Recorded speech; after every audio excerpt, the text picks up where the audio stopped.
ఇది మామిడికాయ తురుము పచ్చడి.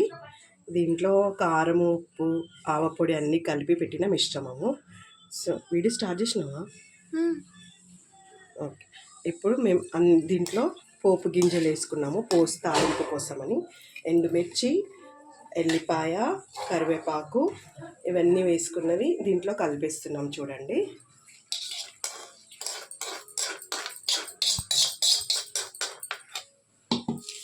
సో దీంట్లో బాగా కలుపుకొని మనము ఇది ఆయిల్ అంతా బాగా పచ్చడికి పట్టేలాగా కలుపుకోవాలి.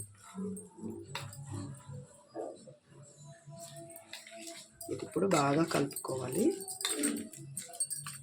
మనకి కొంచెం ఆయిల్ తక్కువ అనిపిస్తే మళ్ళీ కొంచెం వెయిట్ చేసి చల్లార్చిన తర్వాత కూడా వేసుకోవచ్చు. సో ఇది మనకి ఒక 1 మంత్ వరకు ఉంటుంది. ఫ్రిడ్జ్లో పెట్టుకుంటే 3 మంత్స్ వరకే ఉంటుంది అన్నమాట. ఇది ఇంట్లోనే రెడీ చేసుకోవచ్చు. చాలా బాగా ఉంటుంది, టేస్టీగా కూడా ఉంటుంది.